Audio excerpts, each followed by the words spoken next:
Карет Бey, мы вас поздравляем о назначении послом Кыргызской республики в Республику Азербайджан. И надеемся, что еще будет крепнеть дружеские узы между Кыргызстаном и Азербайджаном. Что можете сказать? Какими программами вы будете начинать как официальный посол братского Кыргызстана? Спасибо. Конечно, это очень большая честь, большая ответственность и доверие руководства нашей страны. Решение о назначении чрезвычайным полномочным послом Кыргызской республики в Азербайджанской республике, поскольку это направление сейчас приобретает особую актуальность. И естественно, что наше сотрудничество, оно было, до этого оно было. Первые дипломатические отношения установлены еще в начале 90-х. Подписан договор о дружбе и сотрудничестве в 1997 году. Последний такой официальный визит был в 2012 году. Состоялись визиты первого президента Гейдара Алиева в 1995 году. Я сопровождал когда тысячелетие у нас, ну, значит, вы знаете. Поэтому такая была очень замечательная речь, да? И на русском, и на своем языке. Поэтому, конечно, мы, во-первых, надо учитывать, что мы имеем общие исторические, культурные корни. Если надо, то и на ментальном уровне. Общая история, и, я думаю, общее будущее. Поскольку мы, конечно, сейчас говорим о том, что нужно развивать, в первую очередь, экономические отношения. Да, как показывает практика, совершенно разные страны строят отношения, скажем так, у них хорошие отношения на двустороннем уровне, когда у них завязан бизнес. Да. Когда бизнес заканчивается, все остальное заканчивается. Да. У нас же в этом смысле, конечно, вот этот исторический контекст, скажем так, он является предопределяющим. Экономическая дипломатия или фокус экономической дипломатии, да, это то, что сейчас президент ставит перед, в общем-то, перед каждым послом, которого назначает. Это объективная реальность. Понятно, что экономика – это драйвер современных международных отношений. То, что цементирует, ну, я еще хотел просто сказать, что у нас есть вот эта составная, которая связана с историческими, духовными, культурными и другими вещами. Поэтому мы дружить будем всегда, но если у нас еще и будут бизнес-проекты общие, то эта дружба будет более, скажем так, многогранной, более насыщенной. Значит, вот буквально в эти дни проходит официальный визит министра иностранных дел. Я считаю, что он проходит очень плодотворно, успешно. Только вчера было порядка 6-7 встреч. Значит, было подписано, соответственно, соглашение межвидовское между МИДами Кыргызстана и Азербайджана на 2021 год, 2022 год. Там контурно обозначены основные приоритеты. Это, конечно, в первую очередь развитие нашего политико-дипломатического сотрудничества, развитие торгово-экономических отношений, ну и, естественно, культурно-гуманитарной сферах сотрудничества, которое всегда было, есть и остается. Очень отрадно то, что достигнуто понимание, что наши отношения выходят на более высокий, новый уровень. То есть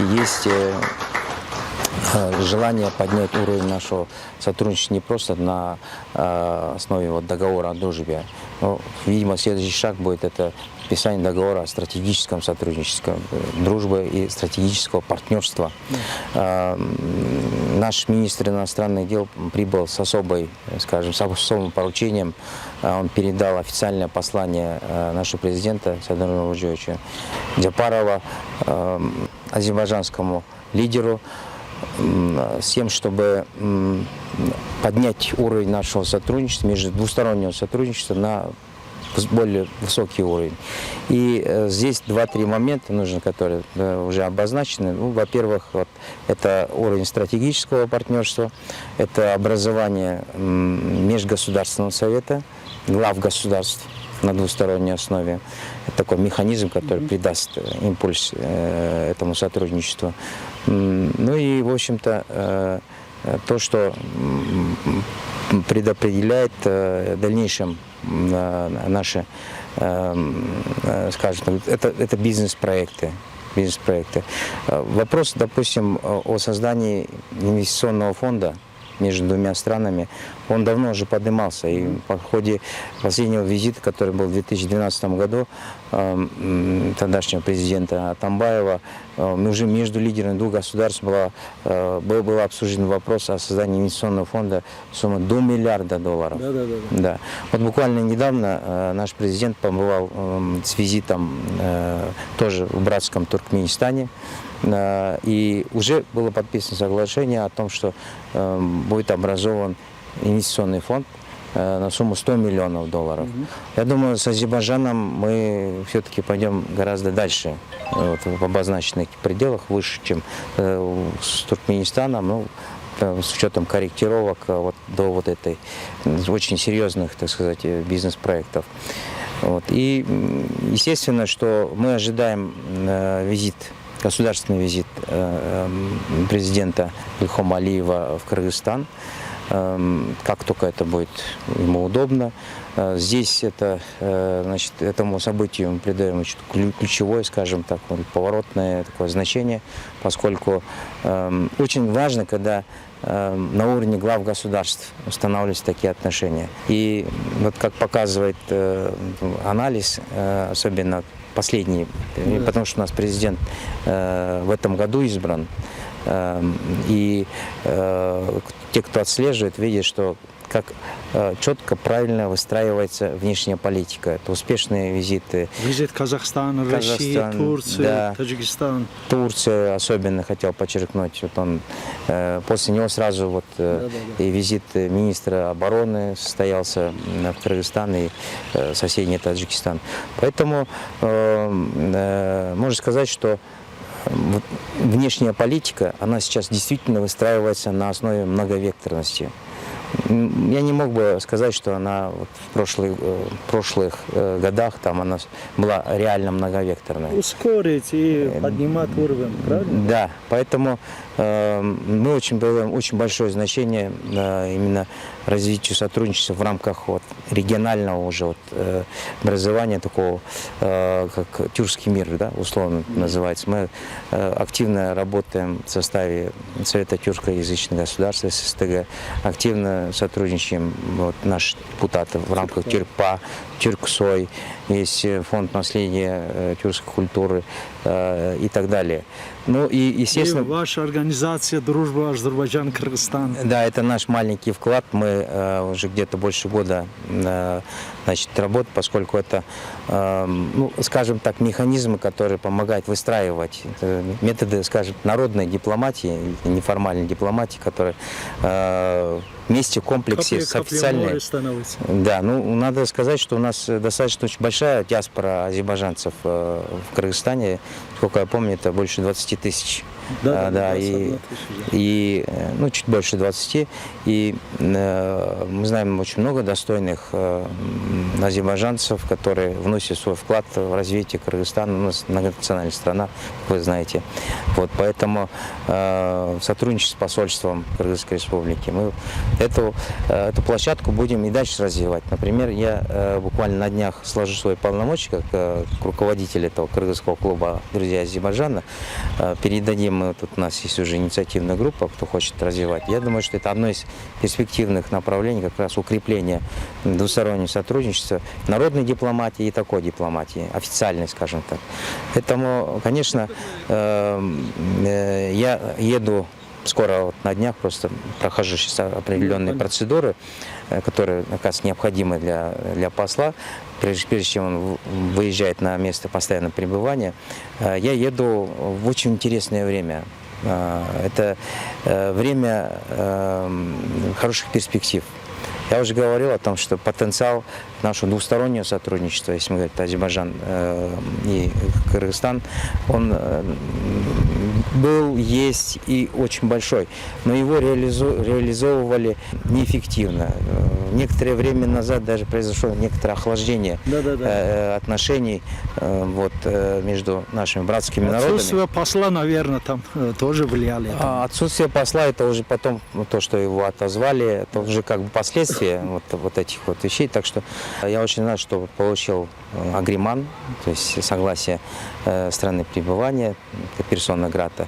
И очень хотел бы активно поработать на укрепление двусторонних отношений, вообще в целом на укрепление не просто двустороннего, а о том, чтобы в нашем регионе, звучало, я, кстати, хотел сказать то, что было предложено министром, озвучено в официальном послании, это вторая очень важная часть, она касается, она многогранная, то есть это предложение 5+3.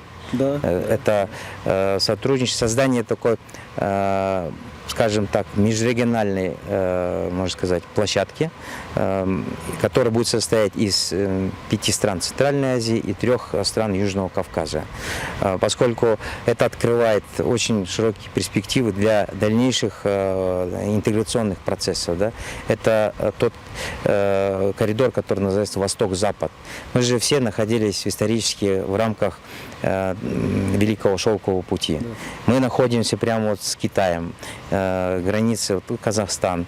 И как так получилось, что транспортные коридоры, эти артерии, они сейчас идут через Казахстан, дальше через Россию и так далее.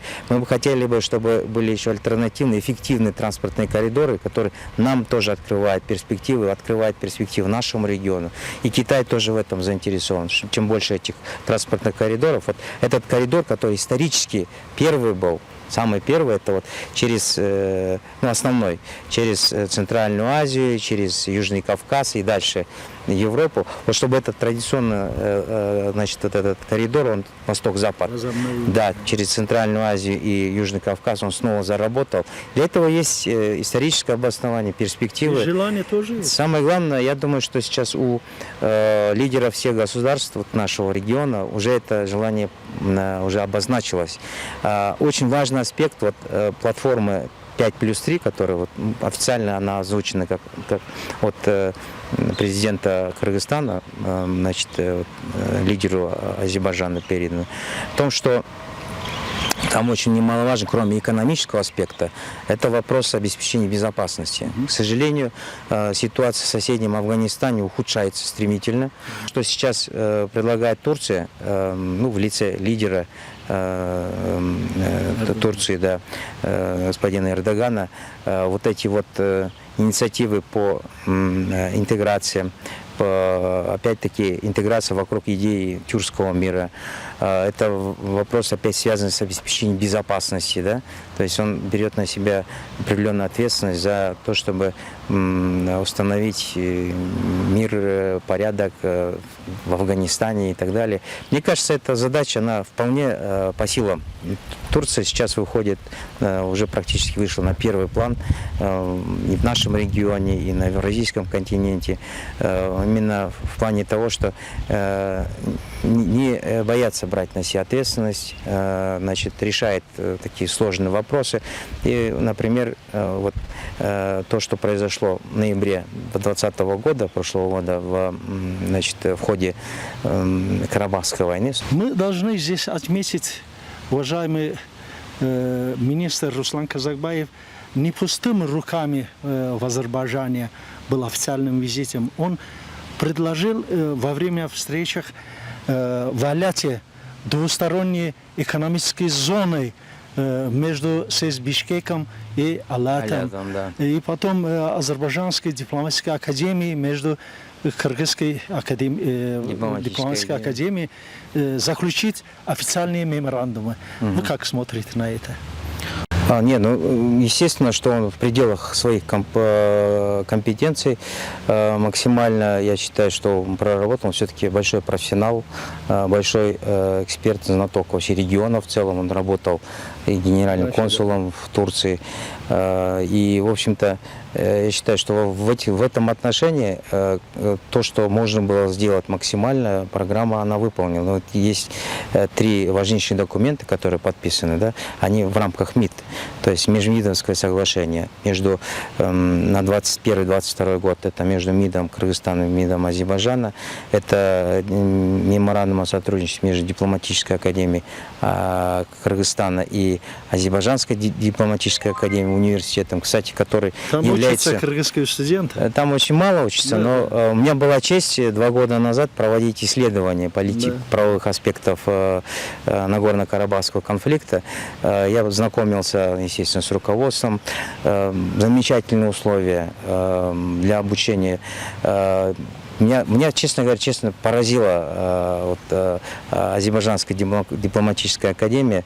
Мне кажется, она входит в топ лучших 5 дипломатических академий мира. То, какое отношение это выделяется, значит, обучению будущих дипломатов на высочайшем уровне. Конечно, здесь наши возможности ограничены, но то, что заключен меморандум о сотрудничестве, я думаю, что это будет на пользу нашей дипломатической академии в первую очередь, потому что до уровня дипломатической академии Азербайджана, я все-таки как бывший проректор дипломатической академии Кыргызстана, конечно, надо еще инвестировать, вкладывать. И это очень правильно и мудро, то, что вообще Азербайджан, он давно уже известен, это первое государство мусульманского Востока, светское, демократическое, еще в 18 году, да, 28 мая у них был День Республики, отмечается. То, чего они достигли, это есть, но вкладывая в образование, вкладывая в дипломатию, в культуру, это то, что с лихвой потом окупается. Это очень мудрая политика. Они не экономят на подготовке будущих дипломатов. Вот, подписали этот меморандум. Сегодня же будет подписан, значит, меморандум между Дипакадемией нашей и Фондом развития тюркской культуры, наследия. Соответственно, вот эти 3 документа, это уже то, что должно уже начать работать. Но это больше, конечно, последние 2. Это культурно-гуманитарное сотрудничество. А что касается межвидовского соглашения, оно содержит конкретные, скажем так, меры по укреплению сотрудничества в обозначенных 3 сферах. Да, еще раз повторюсь, это политика, дипломатическое сотрудничество, торгово-экономическое и культурно-гуманитарные сферы. 3 основные. Есть еще несколько сфер. Вот. И опять-таки, поскольку очень важно, чтобы кроме, так сказать, просто дружеских отношений были совместные бизнес-проекты, это цемент, в общем-то, международных отношений.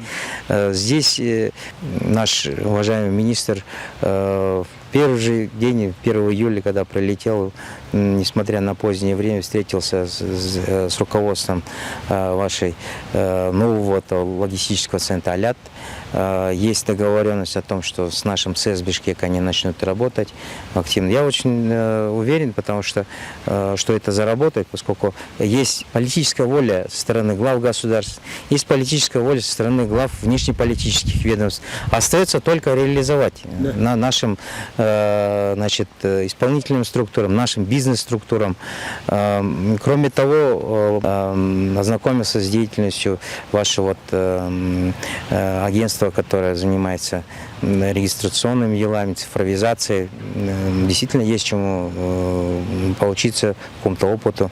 Вот. Поэтому я считаю, что со всех сторон визит министра, я, честно говоря, давно не припомню какой-то визит министра иностранных дел с Азербайджана, не отслеживает эту информацию. На таком уровне? На таком уровне и с такой эффективностью я еще пока не видел. На самом деле, это надо честно признать. Не потому, что я в этой системе работаю. Действительно, очень эффективный, плодотворный визит уже мы имеем.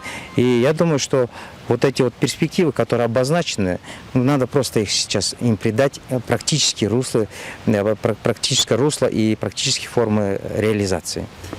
Ну что ж, будем ждать тогда результат и надеемся. И вам спасибо, уважаемый господин посол. И в конце мы хотели ваше пожелание слушать нашему передачу «Мост дружбы».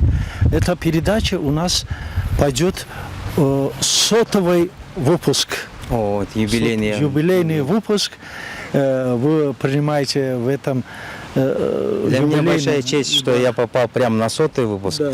И, безусловно, я хочу сказать о той неоценимой роли, той роли, которую вносит ваша передача в укрепление наших межгосударственных отношений, отношений дружбы.